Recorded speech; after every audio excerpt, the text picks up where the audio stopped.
Hello, Louis Gump, and welcome to the Tech for Non-Techies podcast. Hello, Sophia. It's great to be here. When your PR contacted me, one of the topics that she said that you could discuss with me was intrapreneurship versus intrapreneurship, which basically I know is going to sound a bit fuzzy maybe to listeners. So basically, one is with an I, the other one is with an E.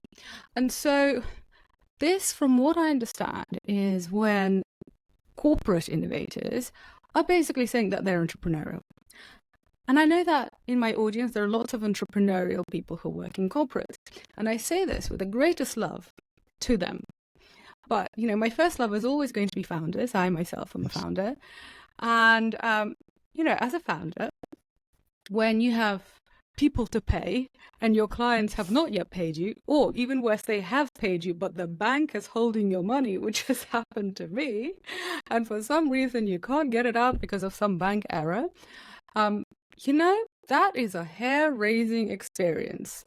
And so when people say that they're entrepreneurs within a company, I always think, you know what, unless you've had that experience, you don't get to have the name. So what are your thoughts? Sure. So my first thought is that there's a lot of value to both. Entrepreneurship really is critical to innovation and value creation for the founder, the owner, the person who's driving and building. And also intrapreneurship is critically important. And some of the most important discoveries, especially ones that are brought to market at scale, come from larger organizations. So in an ideal world, and in our real world too, both add value and they're symbiotic. Now, there are benefits to having the security of a larger organization behind you, as you pointed out. And I've been there too. I've been CEO of two smaller companies. When that happens, you're responsible for everything. In a larger organization, you have people who are focused on HR and legal and marketing and other things, at least in my experience. And when that happens, it frees up an enterprising person to focus on building the business as opposed to some of the ancillary things. I distinctly remember as I was employee one of a very small company, and we grew it to make a bit of a dent. But I remember thinking, I don't know insurance. How do I get insurance? You have to do all those things. And so I find that entrepreneurship allows people to innovate and activate innovation within a larger organization. And entrepreneurship is incredibly important. And one of the more interesting findings from my book, too, is that some people are just made to be entrepreneurs. They're just, people who are going to lead a small company, and that's the way they roll. And there's some people who work a lot better inside a larger company, and that's fine, too. And then some people migrate between the two, depending on their stage in their career. And would you say that you're the latter, the person who is migrating, because you've done both? That's exactly right. And the migration, is something that I know a number of people who can relate to that, and it works really well for them. A lot of people become much better at entrepreneurship because they gain their skills at a big tech company, at a big health company, at a big CPG company. And they learn playbooks, they meet people, they learn industries, and then they bring expertise, and that expertise allows them to serve their customers better.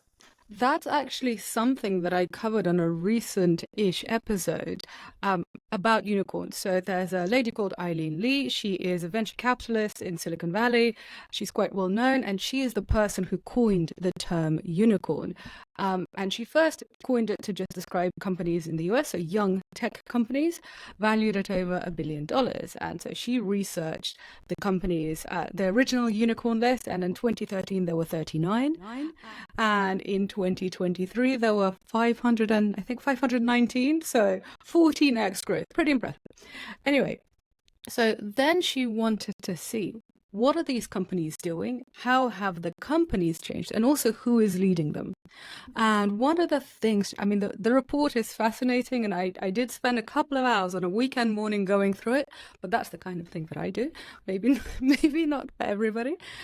But one of the things that she found is that Google actually is the most popular former employer for the founders of unicorns. And I thought this was really interesting. I still haven't really worked out what I think about that, because it's a corporate, it hasn't been a startup for a long time, but yet they are famous for their 20% rule, which is where I think that intrapreneurship angle really gets to be exercised. And so Yes. when you are advising, I'm assuming you're advising companies on how to be more entrepreneurial, what is it that you would say to them? Well, first of all, I'd love to see that report. So let's definitely trade notes after the discussion, because that illustrates a point that was proven in my interviews over and over again. And that is that people who learn in larger companies gain skills that are transferable to a variety of different situations.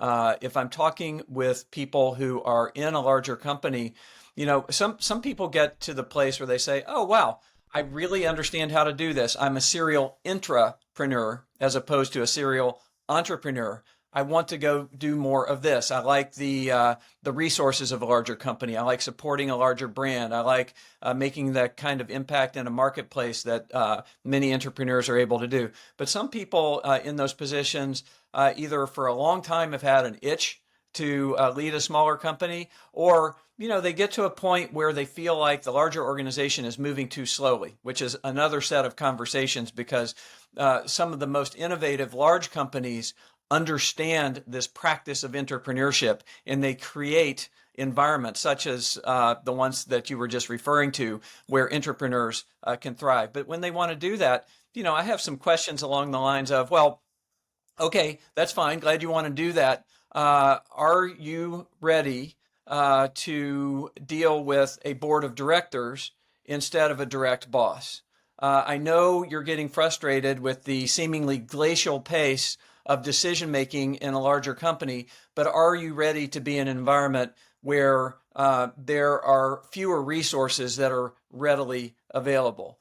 Are you ready to be the person who not only has the meeting with the really impressive VC, but the person who is vacuuming the carpet late on a Friday because there's nobody else to do it if you're having a meeting? And so those are the kinds of questions that I ask people. If they're interested, then in many cases, these entrepreneurs who have experience turn into tremendously successful entrepreneurs along the lines of the study you just referenced.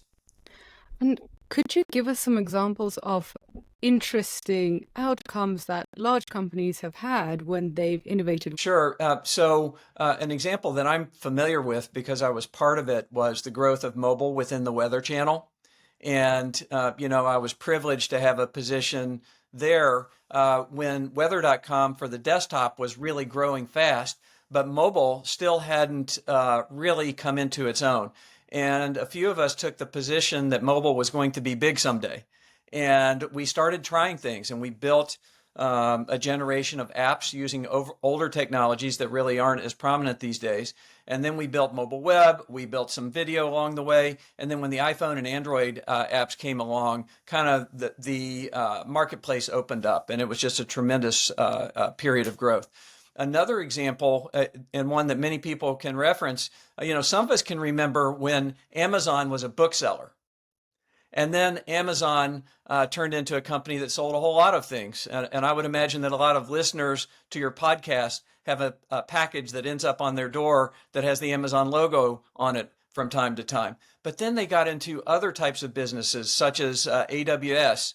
And when they did that with servers and hosting and whatnot, really, they just grew. And so then they have kind of a multifaceted portfolio. And to a large degree, the businesses are complementary to each other. Not always, but to a significant degree. Another podcast guest, this was ages ago, I think 2 years ago now, Kapil Kane. He is the head of innovation in Intel in China. So, pretty big role. And he said that at first when he was setting up this innovation center, Intel China is pretty big company, right? And when he wanted to set up this innovation center, to essentially come up with new entrepreneurial ideas, and also to teach engineers entrepreneurial skills, because engineers like making things. They don't necessarily stop to think why we're making something, whereas the commercial people are always thinking about why we're making things, but they don't know how to make it. So for example, on this podcast, I'm trying to help the commercial people on the business side really understand the engineers, but engineers also have their own troubles. So anyway, he said that actually he ended up getting 3 years leeway from the CFO.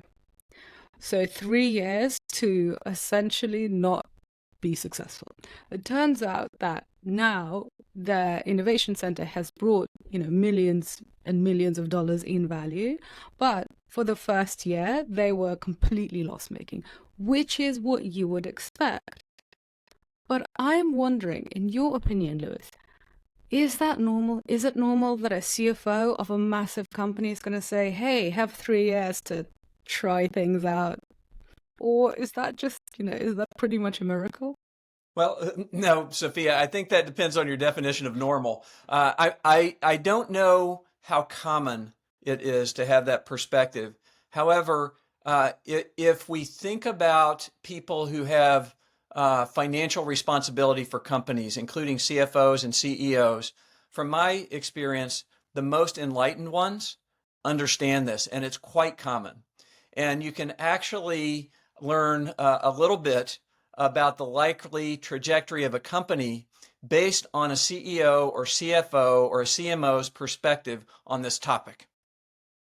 And furthermore, many of the most talented and most successful senior C-level executives are ones who have been entrepreneurs in their past.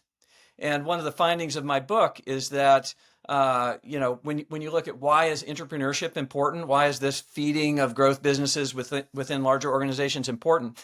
There are some obvious ones, such as driving value creation within organizations beyond established businesses and whatnot. But there is one that was less obvious to me and emerged clearly as I spoke with many people on the topic, and that is that entrepreneurs train the next generation of leaders. The experience of entrepreneurship gives people the experience and the knowledge about what's valuable.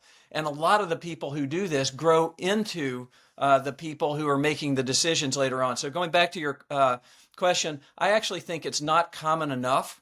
I don't know what the percentage is, but there are too many people who are too short-term focused. And there's also a paradox here.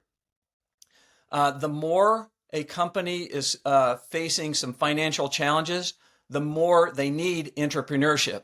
However, in my experience, both directly and also with people that I've gotten to know over time and worked with, the more they need entrepreneurship, they also may be tempted to cut back, to reduce the budgets for smaller growth businesses, to say, oh, we tried that innovation center thing. It didn't work for 2 years. So we're going to reduce funding by half or shut it down or whatnot, when they ought to be going exactly in the opposite direction.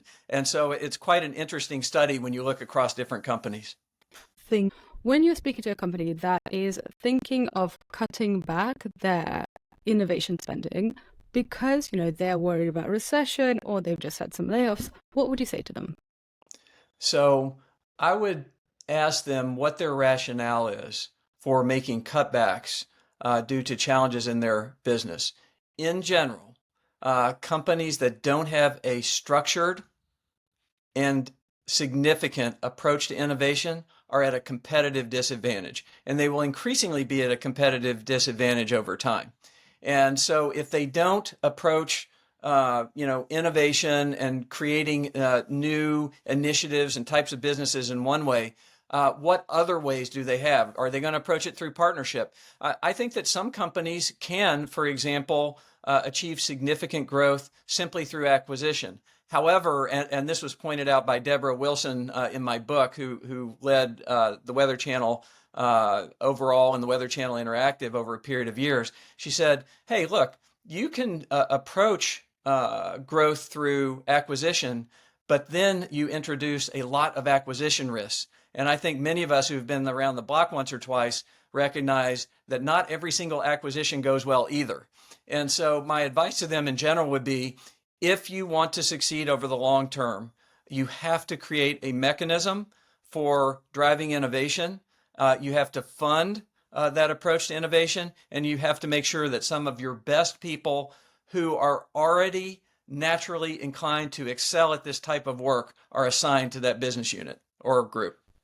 And that whole question of build or buy, that's fundamentally a strategic decision that a company has to make, because this is, this is something, this question has been around for years. Whether, now we are in this generative AI hype, and so some companies are building their own large language models, others are just partnering with what's already out there, and, others are yet ready to make acquisitions.